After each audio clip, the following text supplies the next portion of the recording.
Welcome to Silver Bar Stacker, folks. I hope everybody's doing well and enjoying their Sunday. That's right, folks. Today is Sunday, and we've got a very, very lengthy one for you today, folks. I'm not going to lie. Now, Silverstruck has introduced a challenge that many individuals in the community have been getting involved in, and honestly, I've been very, very envious of those who have been getting involved in this challenge. And so I really wanted to figure out a way to take part in this challenge in a way that wouldn't really change up the way that I kind of do things too much.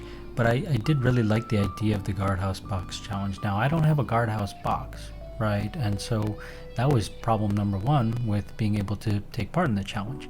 But SPS is all about makeshifting and kind of coming up with alternative solutions, and so I was able to figure out an alternative solution, and it didn't really cost me anything on top of anything I hadn't already spent. And so I was able to use an actual airtight case that I had actually picked up many moons ago for the sole purposes of stockpiling all of my stack packs. And now some of you may not be familiar with what a stack pack is, but a stack pack is actually something that, you know, it's kind of an SBS exclusive thing, you could say, but it's kind of something that I kind of came up with that, I don't know, one could say it never really took off. It was an idea of mine, one of many ideas that never really took off, but you know, kind of like the Shack Frack stack packs, if anybody remembers those.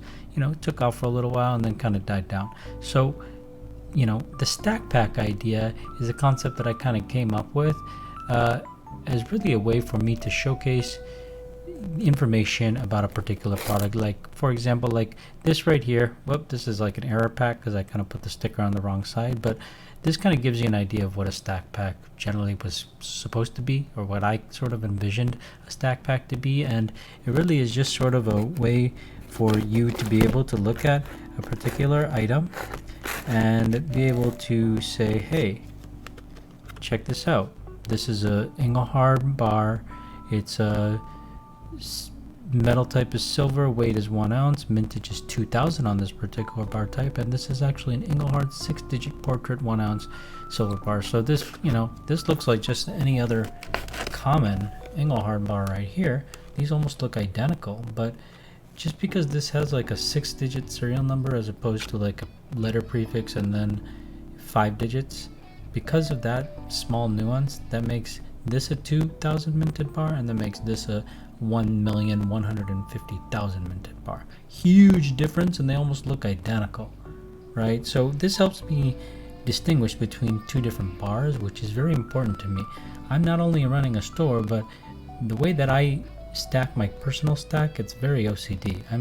You know, many collectors are a little bit obsessive about the way that they organize things or collect things or stack things, and I'm no different. I also have many weird quirks, and I'm very particular about the way that I organize things. And so I really love the idea of the Guardhouse Box challenge for a number of reasons, and I also was shied away from it for a number of reasons as well. Now, let me tell you about the reasons why I was shied away from the Guardhouse Box challenge that Silverstruck had kind of brought to light. When it comes to SBS and SBS's stacking strategy, I'm all about stacking duplicates. I get a lot of anxiety. This is something I told Silverstruck. I get a lot of anxiety when I only have a single example of something. A lot of collectors only want to collect a single example of something. They think it's a complete waste of their resources to buy two of the same thing because they could enjoy having two different things for the same price instead of having duplicates. For me, I'm a little bit different. If I have only one example of something, I have a lot of anxiety because then I feel like, okay, well, there's nobody else here to enjoy this with me. I want somebody else to have this. So, you know, I want to have two of them so that I could maybe give this to somebody who appreciates as much as I do, and then we can enjoy that together. That's kind of my mentality. And then if I have more than two, then I feel really at ease, and I feel not less anxious because I'm like, okay, all is well. You know, if something happens, then I'm all good. I can part with one, I'll still be able to enjoy one myself. So that's why, because of that mentality, the Guardhouse Box Challenge made me very anxious. But at the same time, it's very important to me to be able to organize each of the types of examples I have, right? I may stack duplicates, especially for the purposes of the store. I may have duplicates of a particular item in case a particular individual wants to have multiple, or if I sell one, then I want to be able to not just be out of stock on that item, I want to be able to provide that item to multiple people, right? So that's the mentality of me behind stacking duplicates. With that said, Guardhouse Box Challenge has nothing to do with stacking duplicates. It has to do with kind of collecting different types of examples of each types of things. And in this case, we were focused on 1 ounce bars. I guess you could, if you're a 10 ounce bar stacker or a 100 ounce bar stacker, you could take the Guardhouse Box Challenge and approach it that way and say, hey, I'm just going to stack 10 or 110 ounce bars, or whatever the case may be. For me, I'm really into the 1 ounce bars, so I really like the idea of the Guardhouse Box Challenge. However, I didn't have the box, right? So I thought, let me use a box that is suitable for my needs, because for me personally, I like to have each of the examples of each of the types of bars that I like to collect, and especially those that I have in stock. I like to make sure that I have the representation of each of those. And so that's what the Guardhouse Box Challenge kind of encouraged me to do. And so this is a box that I have here that I intended to put one of each example of the different types of 1 ounce bars that I have, and the Guardhouse Box Challenge has encouraged me to complete that challenge. And it is pretty crazy, because I did not actually intend for this to happen, but this right here has a total of 21 rows, and then 22, 22, 22, and then another 21 here. So that's a total of 108, I believe. And I literally went through my entire stack of 1 ounce bars, and I looked through each and every single one and found each unique example that I had. And I was thinking there's no way I could fill up this box, but after I went through and I looked at each and every single example, where, for example, you looked at that 2000 minted versus that 1.15 million minted bar, the serial digits on those make that difference in the mintage, and so that's 2 different examples there.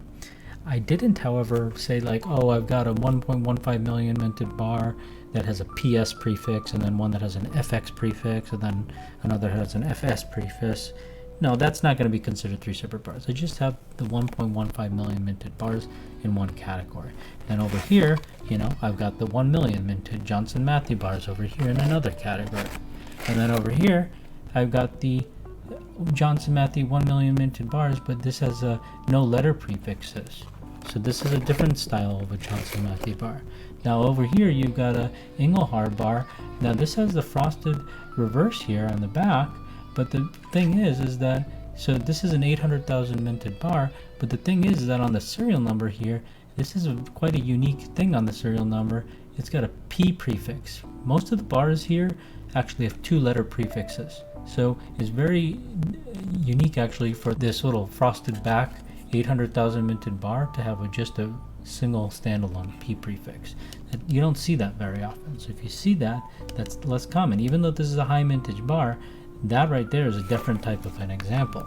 Over here also you have a PA prefix, and this differs from a normal 800,000 minted bar, because more often than not, when you see these 800,000 minted bars with the frosted back there, what ends up happening is that your prefixes, your serial prefixes, you got 2 letters and there's no space between the numbers there. In this case over here, this is still an 800,000 minted bar, but these are much harder to find when you have the 2 letter prefixes and then a gigantic little space in there between the letters and the numbers. That's not very common to see that. This you'll see all the time, very common. This you don't see very frequently, and this you see even less frequently when it's just a P, standalone P, not a double letter prefix, just a standalone P, then a big space, and then the number. That's, I would say, the least common of the 800,000 minted bars that you would see. Pretty interesting right there. Now another thing that you would notice here is you've got another landscape variety bar. Those were 800,000 minted with the frosted back. This one has a logo back. So the one with the logo back is actually going to be 500,000 minted. So you were at 800,000 minted, now you're dropping down 300,000 lower in mintage. from that example. So the way that I've kind of organized this box here is I start with the highest vintage and I start working my way down, right? So the highest vintage, 1 million plus, all the way working down. Then I keep going working down here. So it's all organized by mintage here. All Engelhard does a very good job of organizing all their mintage info for at least the Johnson Matthey and the Engelhard bars. It's very, very nice. And so I'm very much into Johnson Matthey and Engelhard bars. And so these are all the different Johnson Matthey and Engelhard examples that I have. This is every single one of them, and I managed to fill up every single one of these rows, every single one. So 22 plus 22 plus 21. This is filled with exclusively Johnson Matthey and Engelhard bars, organized from highest vintage to lowest vintage. Okay, and then these two rows here, you got 21 plus another 21. So this is a total of 42 bars, and there's actually one mystery bar here. There's no bar here, but this is actually the bar that I still need to fill up. So I've got one empty space in my Guardhouse Box challenge. I actually officially have not completed the challenge, and I'm okay with that. My OCD is okay with that because it's nice to be able to have an opportunity to add what I would say is the perfect 1 ounce bar. Maybe the perfect 1 ounce bar is not in this case yet, and so it's nice to have an empty slot here. And why don't you let me know in the comments, what do you think is the perfect 1 ounce bar? What do you think should be deserving of this slot? Maybe, maybe it's already in this case, right? Maybe it's not. So right now, while you're watching, tell me what you think is the perfect 1 ounce bar. Write it in the comments. And hey, there's a chance that we may end up finding that bar here in this case. And if we don't, then hey, I might look at that comment and I might say, hey, maybe that's the missing bar. Maybe that's the bar that I need to fill up inside this empty slot here. Now, I was talking about how these are organized by mintage from high to low, and how these are exclusively Johnson Matthey and Engelhard bars. That's true. But we have these two rows for a total of 42 bars, and plus that empty slot there. These are a bunch of bars that I don't know the mintage info for. So not only do I not know the mintage info for these bars, but these bars are also not produced by Engelhard or Johnson Matthey. So these are all kind of like my other bars. I really love the Engelhard and Johnson Matthey, but I also like the USVI. I also like the Sunshine Mining. I like other things too. TD Bank, Scotiabank Generics. I like to collect examples of other things as well. And so you'll see over here all of the other stuff. So I was really happy that I was able to fill out the entire box. That's not at all what I was expecting. I was expecting to have a huge gap, and I was expecting that this would be an ongoing challenge, but I kind of almost have completed the challenge minus 1 bar, and I'm almost feeling like I've completed it now, because the OCD in me actually likes to have that empty space there. I like to have the flexibility of, okay, I can add something. Once I run out of something, then I can add something, and then I have another open slot for potentially adding another item to the box. So it's pretty cool. So I was talking about how we're going from high mintage to low mintage. Over here we've got the lowest mintage of the bar. So let's keep working our way through, and I can go ahead and tell you a little bit about all the bars that we have in here. This is going to be a long video, obviously, because there's so much to discuss here. So feel free to, speed up the speed of the video, right? This is maybe going to be a 20-30 minute video, possibly longer. So in an effort to make this not so unbearable for you, put the playback speed from 1x to 2x or something and speed through the video, or maybe skip some of the parts that are not interesting for you. If you don't really care about all the information about these bars, fine. I might just go through all the bars that I know the mintage information for, and then I might just quickly show you the rest of the bars. Maybe that's how we'll do it. So anyways, we had already looked at this bar. We had already looked at this bar. This was with the logo back, right? So the logo back is a 500,000 minted bar.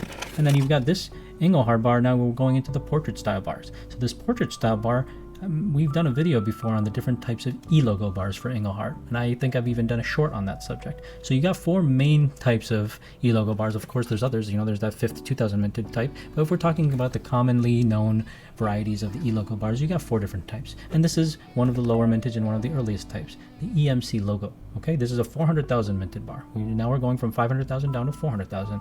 And there's also two other E logo bars that are also 400,000 minted, and those would be these two. So you got the EMC logo, and then these two just have an E logo. But what's different about these kind of E logos is that you got a short, fat E logo kind of centered there in the globe, and then over here you got a, kind of a short, thick, E that's kind of raised up there in the globe. So these two are 400,000 minted as well, as opposed to this one right here, which is 1.15 million minted. And what's different about this is that this has like a large E in the globe, as opposed to like a shortened E, or a kind of like a thicker E or a wider E. So that's kind of like the difference there between your E logo bars. Okay, so that's kind of cool. Now over here, you got your Engelhard Eagle bars. Now these start to get even lower mintage. These go from 400,000 down now to 300,000 minted. And in fact, when it comes down to the Eagle bars, you've actually got two different types. You got the Eagle bar here, you got the Eagle bar here. These look almost exactly the same. The only difference is that this one right here on that purity stamp, the 999 plus, there's a space between the 999 and the plus, whereas over here it's just 999 plus straight. There's no space between the plus and the 999. So if there's no space in between there and it's just 999 plus straight up, that's 300,000 minted. But if you got the space in between the 999 and the plus, now you're talking about 100,000 minted bar here. So that's pretty cool. It's a small nuance there, but that makes a difference, and so I consider those two different examples. And in between those two Eagles, we've got pinched through there a 75,000, sorry, not a 75,000, 107,000 minted Johnson Matthey MTB Liberty bar. MTB stands for Manfred Tordello and Brooks.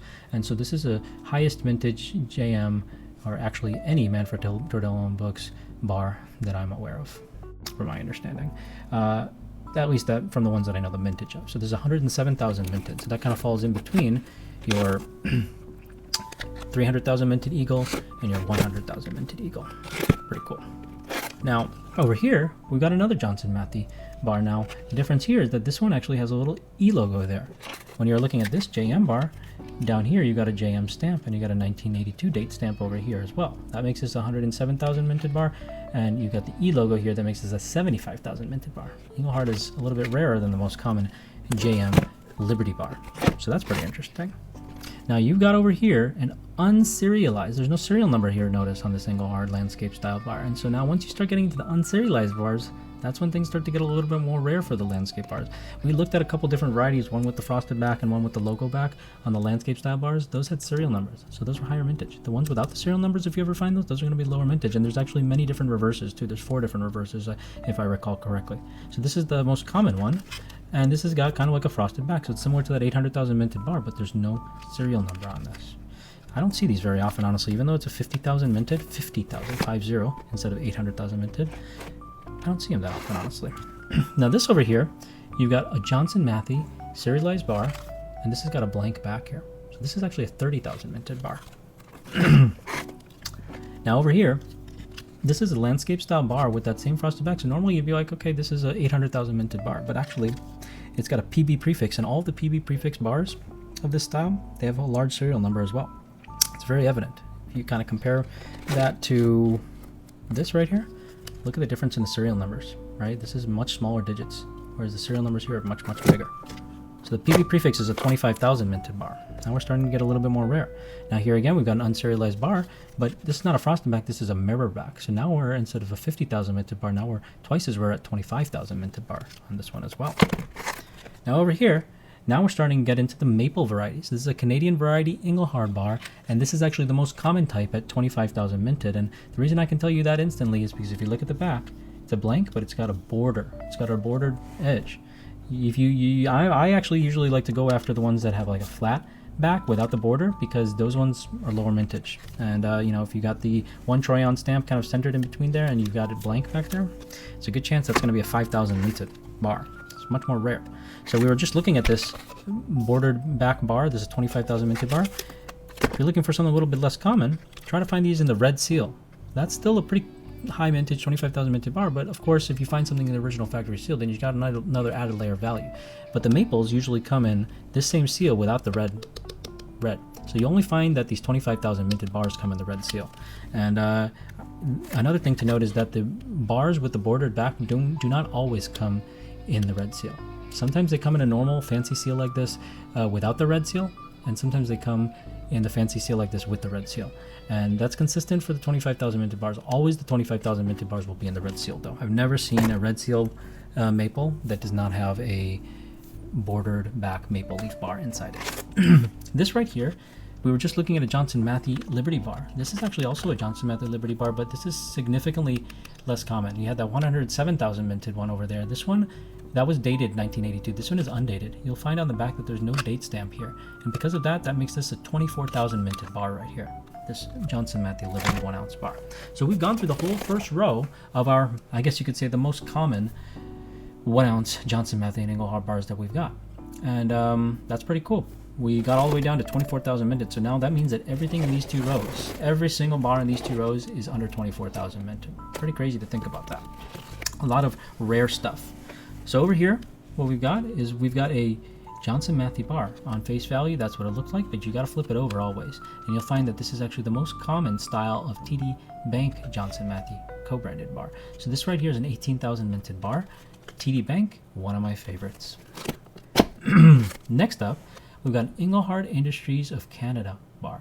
Now these bars right here, folks, are actually a Canadian style bar, obviously, but this is the most common version of this bar, and this is actually 17,500 minted. So it's not a significantly high mintage bar. Like this, the most common version of this is a 17,500 minted bar. So I would say that pretty much any of the Engelhard Industries of Canada bars that you can find are gonna sell at a premium for sure.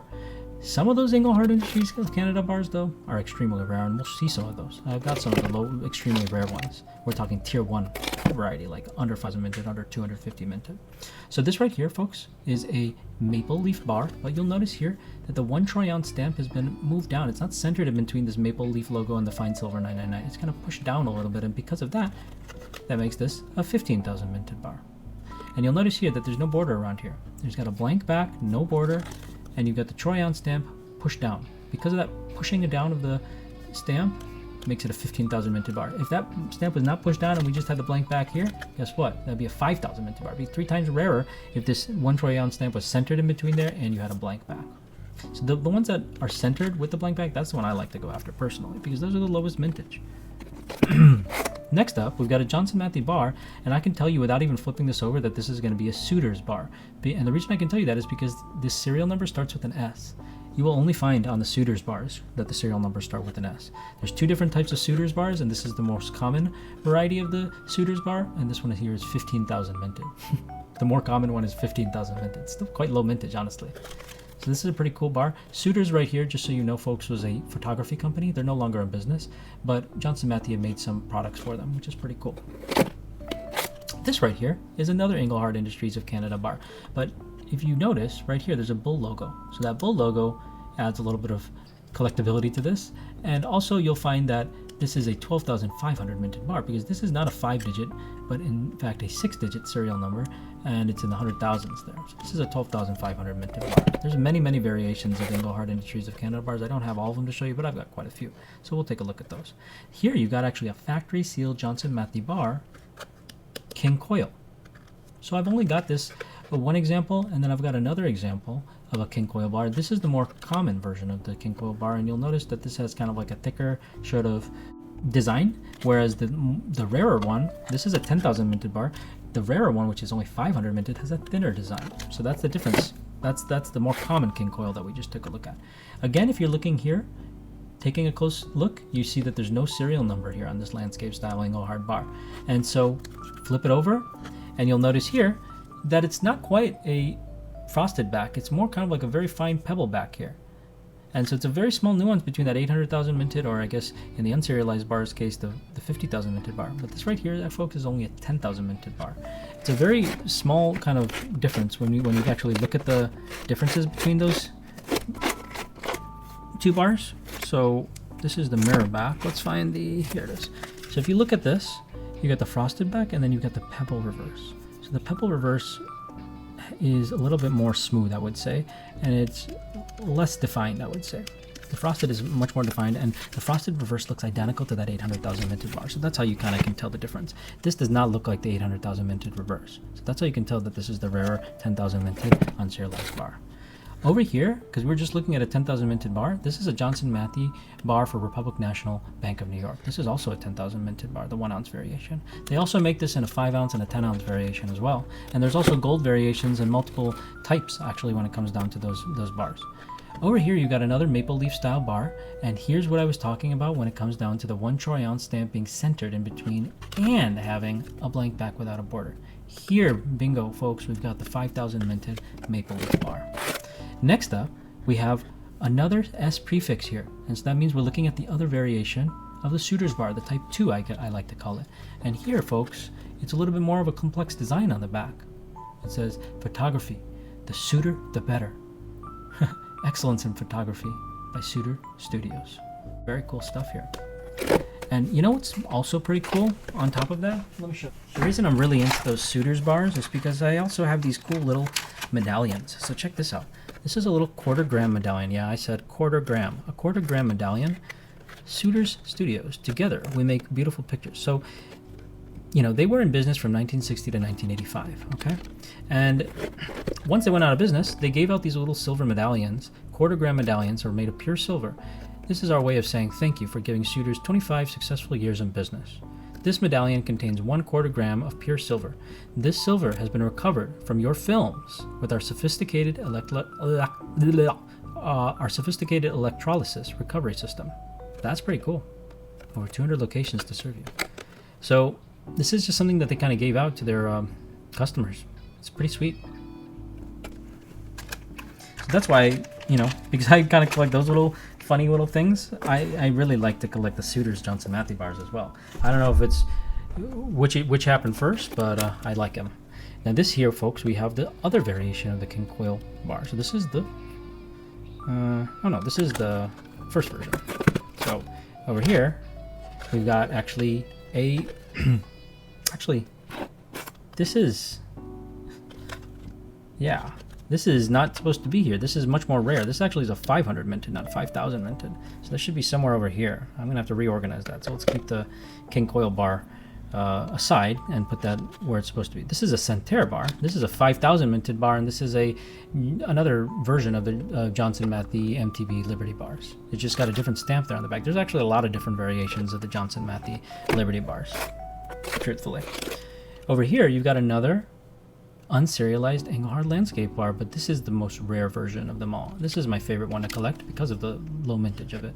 This is called the coarse pebble back, or the coarse frosted back, I guess is how they like to call it at Engelhard. It's got a very, very unique reverse. There's no Engelhard bars that are like this, so I really like this one for sure. Gold Standard is it's not a common bar, it's a rare bar, but there's actually 2 variations, and this actually is the higher mintage 5,000 minted version, but I see this one way less frequently than the mirror back version. The mirror back version is 2,000 minted, and this version here, which has these little pebbles on the back, or the frosted back, this is a 5,000 mintage bar. So it's actually a higher mintage bar, but I see fewer of these, and you know, quite frankly, I rarely ever see them in the original packaging. Okay, so this is a very, very cool gold standard bar, a very cool gold standard example in my opinion. Even cooler in my opinion than the lower mintage mirror back bars.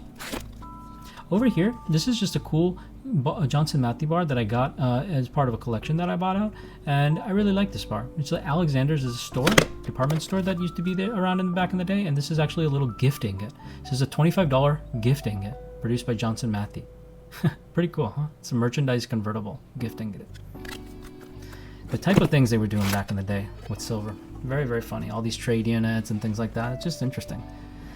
Over here, you've got an Escalante mine bar. Now, these folks, you know, these come in the 5 ounce variety, they come in the 10 ounce variety, and then they, of course, come in the 1 ounce variety. And the 1 ounce varieties always sell at ridiculous premiums. Anytime I see the Escalante mine bars coming up on auction, they always go crazy, crazy, crazy. The 5 ounce and the 10 ounce bars don't go at nearly as high premiums, but I guess that's always the case. 1 ounce bars tend to just, especially the lower mintage ones, they always tend to just go at ridiculous premiums.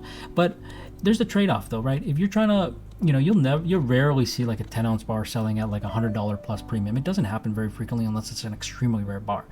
But you see 1 ounce bars selling at $100 plus premium all the time. All the time it happens. It happens even for not even that rare bars, honestly. And the reason I think is because, you know, you actually have, you know, those 1 ounce bars are far more liquid than a rare 10 ounce bar. The bar pool is actually quite small for any sort of very rare bar, but once you start getting into kind of like especially once you start getting into 100 ounce bars, oh boy, the premiums go way down on those types of things. So it's just something interesting to note, really. It's interesting to know when you're comparing apples and apples, when you're comparing Escalante Mine Bar to Escalante Mine Bar to Escalante Mine Bar, there's a significant difference between what the 1 ounce premium is going to be versus the 5 and 10 ounce premium. It's just an interesting thing to know. So the Escalante Mine 1 ounce bars, as well as the 5 and 10 ounce bars, they have 2 different types for each of those size classes. There's going to be one that has a 1982 date stamp, and then there's going to be one without the 1982 date stamp. In the case of the 1 ounce bars, the 1982 date stamp is the more common. Okay, so this one is going to be like a 3000 minted bar if I'm not mistaken. And then you've got one that doesn't have a date on it. That's going to be 1000 minted if I'm not mistaken. Over here is a bar that I rarely see available. And when I see it, I've seen this bar sell at crazy amounts on auction. The funny thing is that this is a 3000 minted bar. So it is very rare. But there's, you know, so many other Engelhard and Johnson Matthey bars that are lower vintage than that. So it's just interesting. But this right here is a Canadian, 25 years. 25 years. Liton something. Liton. I don't know. I'd have to go onto All Engelhard to tell you exactly what that is. But it's Liton, 25 years anniversary something. So this right here is a 3000 minted Canadian style maple leaf bar. I'm really into the maple leaf varieties. I like the maple leaf bars quite a bit. Over here you've got a gold standard bar, and this is the one I was talking about with the mirror back. So you got a mirror back on this one. This one's a 2000 minted bar. Over here you've got a Garantito Italian. This is actually Johnson Matthey London, produced for Garantito Metalli Prezioso. So this right here, folks, there's actually many variations and many size classes when it comes to Metalli Prezioso bars. So that's a very deep rabbit hole you can go down in and of itself. There's different types with different custom etching and all sorts of stuff when it comes down to their custom-made Italian bars that Johnson Matthey London produced. This one right here, when it comes down to the 1 ounce variety of the Garantito Metalli Prezioso bars, there's this version right here, which is the 2000 minted bar. And then there's also a 200 minted bar, which is going to have the Metalli Prezioso SPA written in, you know, the M and the P will be in the caps, but then all the other letters will be lowercase. On this version right here, this more common 2000 minted version, all of the letters are in uppercase. So that's interesting to know. Over here, you've got a Johnson Matthey bar. This one's actually still in the original seal, though that seal is very compromised. And this right here is a TD Bank bar. And this right here, we had shown a 18,000 minted TD Bank bar all the way up here. Remember that? That was an 18,000 minted bar. This one has got a little bit of a thicker text here. And so that thicker logo and thicker font, that makes this a 2000 minted bar. Serial numbers are generally higher on this one because these ones were produced a little bit later. They kind of later changed their design to like a thicker font. So if you find them with a thicker font, these are 2000 minted as opposed to 18,000 minted. So that's very cool. There are some nuances when it comes down to the TD Bank bars. Over here, this is that bar that we looked at earlier, which is just it looks exactly like the million minted bar, but it has a 6-digit serial. So that makes this a 2000 minted bar as well. Over here, some of my favorite bars are the Royal bars. Okay, now the Royal bars, there's 2 different variations. I have these, they look the same right here, but if you actually flip these, you notice one of them is inverted and one of them is right side up. It's normal for, like, if you look at a Colonial bar, for example, you flip it, it'll be right side up. Colonial will be right side up. In this case, in the Royal Typewriting Company case, you've got a bar that'll have a standard flip, and then you got a bar that has an inverted flip. So this is, I consider, 2 different types here. So that's pretty cool.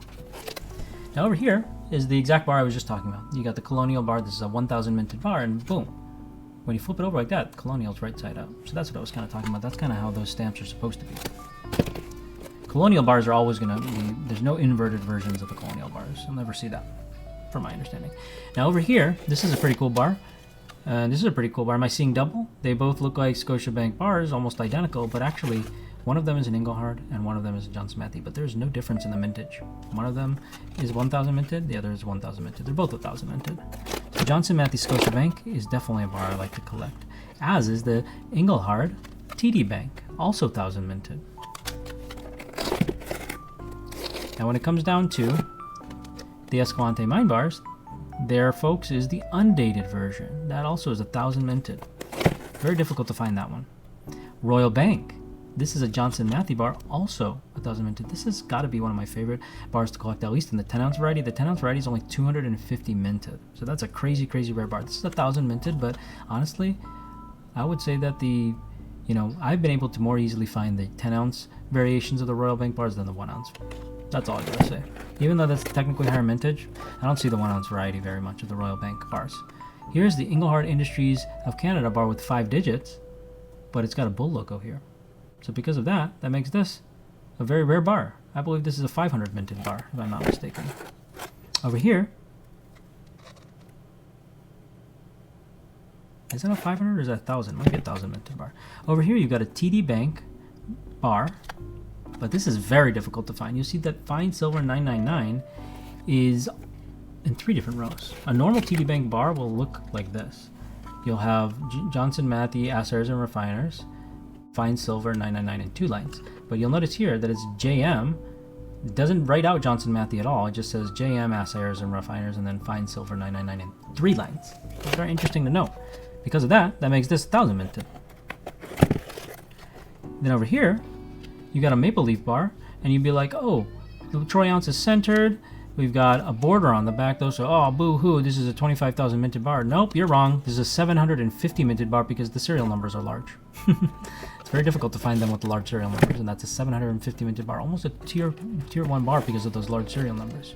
Now over here, you got an Engelhard Maple Leaf bar in the original factory seal, Club of Kings. Club of Kings. This is a 600 minted bar, almost tier 1, just shy of being a tier 1 bar. And now we've entered in tier 1 category. I'm going to put this King Coil 500 minted bar over there, and we're going to start with some more 500 minted bars. Over here, folks, you've got 3 different variations of the Engelhard Australia 1-ounce bars. Okay, now this right here is the 3rd series, this is the 2nd series, and this is the 1st series. And I can say that definitively because this one has kind of like a little bit more chunky designs on it. On this one, you'll notice actually the G in Engelhard looks different than the G on these 2. So that's how you can immediately identify a Series 3 Engelhard Australia 1-ounce bar, because the G looks a little bit different than these 2. Okay, this has got a little bit more of a smoother sort of texture. This is kind of, earlier one's got the kind of rougher texture on the text. So when you first look at them, you might not be able to tell, but once you've seen these bars in front of you, it's quite easy to sort of be able to distinguish between them, I would say. So then you've got, what you got here? You got a 6-digit number there, you got a bull logo, and actually, because you might not be able to tell, but on this one, the base of the one, it's missing. Like, because the base is missing on this one, that makes this a 250 minted bar. Or sorry, a 500 minted bar, because the base is missing on that one, and it's got the bull logo and it's got a 6-digit number, that makes this a 500 minted bar. Over here, you got another 500 minted bar. This is Argenter Dealers of Montreal, Canada. This looks just like the Maple Leaf bars, actually. So if you're looking at the Maple Leaf bars, if I can find one. Oops. Where are the Maple Leaf bars? Give me a Maple Leaf bar, folks. Yeah. So like if you look at the Maple Leaf bars, it looks almost the same on the front. The only difference is that instead of the Maple Leaf logo, it says Argenter Dealers Limited. So that's like kind of like a difference there, but this is still a Canadian style bar, actually. Very, very hard to find these bars. Now over here, you're just looking at the Engelhard Industries of Canada bar, but actually there's a missing left side of the base of this one. Now if you look at this one, it's just a straight line, and this is actually what some would call the 100K series of the Engelhard Industries of Canada bars, and this is a very, very rare version. This is a 250 minted bar. This one here is just a straight line, okay? And the serial number is in that 100 the very low 100,000 series. So this is the 100K series bar, 250 minted bar right there. And this also is a 250 minted Engelhard Industries of Canada bar. This one right here has a very large serial number. You see here, smaller numbers, very large numbers. So these large serial Engelhard Industries of Canada bar, that makes this a 250 minted bar. Over here, you got the Garantito Metalli Prezioso Italian style bar with the lowercase. So this is your 200 minted bar. 200 minted as opposed to 2000 if it was all caps. Now over here, we start getting into the 100 minted category. Here you got a Johnson Matthey and Mallory limited bar. And you'll find these without the date stamp, but because 1974 date stamp. This is actually a 100 minted bar right here. She's got a blank back. It's a very simple bar, but a very, very extremely rare bar. Extremely rare bar. And these right here, I would say, are my favorite bars when it comes down to the Engelhard 1 ounce varieties, because they're very, very elusive. These are very, very difficult to find. And these are what are known as the Impex bars. And there's actually 2 different variations. They both kind of look similar on the front, but they're different. You can see some clear distinguishing elements here. You've got Impex with a little whoosh. That's how I'm going to explain that. And then you've got Impex with a tick-tock, tick-tock, a little bow tie type of thing. Okay? And the reverses are also different as well. You've got a very cool looking diagonal style Impex stamp there. And then on this one, you've just got an L that says Impex Metals Corporation, the Silver Specialists. So both of these variations are actually 100 minted each. So crazy, crazy difficult to find. Very, very high premium. I've seen one of those sell as high as over $1,000 once on auction. I lost that auction when I was trying to get it, but thankfully I was able to pick it up for not $1,000. Should we go through the rest of these bars? I think, you know, again, you know, in the comments, let me know what you think I should put for this one last remaining spot I have. And I'm not going to talk about the rest of these bars. I'm just going to show you them because I'm out of breath, honestly. So you got some Credit Suisse. Now those are sequential serials, so I just put 2 in 1. I didn't want to put those apart. Silvertone with an interesting reverse I've never seen. Another Silvertone, blank back. Another Silvertone, blank back. Possibly made by Engelhard, according to Apex. C. Ryan and Associates, USVI. The big one, USVI. Stacker. Chunky stacker. Double asterisk, very rare, hard to find. San Diego Coin Exchange, USVI. USVI Chunky Stacker, A-Mark. Precious Metals Reverse. Very hard to find. 1 ounce Troy. Flat Stacker, USVI. Anaheim Precious Metals. USVI Stacker. I love USVI. A-Mark, 1980 dated. USVI Stacker. A-Mark Flat Bar. Discontinued. No longer produced. A-Mark Chunky Stacker. The original. This is actually sequential serials, but this is interesting to note. The MTB Liberty bars weren't first produced by Engelhard. Obviously, they were produced by Johnson Matthey before Engelhard. But actually, before Johnson Matthey produced the MTB Liberty bars, Metal Arts produced the Liberty bars. So this is a sequential serial set, and it doesn't have a JM or an Engelhard stamp on the back. It's got an MA stamp for Metal Arts. That's interesting to know, in my opinion. Then you got a Coors Light bar, and you got another Coors Light bar with 2 different reverses. You got the Sunshine Mining Company reverse, and then you got the 1 troy ounce 999 fine silver SBC 1987 dated reverse. Sunshine SBC means Sunshine Bullion Company. Over here you got a silver bullet bar, because why not? It matches with Coors Light. Over here you got a Sunshine Mining bar, because we were just looking at more Sunshine Mining bar. That was in the original factory seal. Here you got a 1973 Bullion mint, just a plain little funny looking bar. I love that bar. Deke Pereira. So many bars. You got a little Poured Monarch Precious Metals bar. You got a little Chunky Monarch Precious Metals bar that's machined. Here's a little Atlantis Mint 1 ounce Ford bar. Here's a little Scotiabank bar with a tiny little stamp diagonal repeating. Here's another Scotiabank bar with a plain back. Not a plain back, but just a more simple back, I would say. Here's a TD Bank bar with a serial number on it. It's kind of got like a little frosted elements to it. Here's a TD Bank generic bar without a serial number, and it's got a large TD Bank stamp on the back as opposed to a small TD Bank stamp on the back, which is this other variation that I have.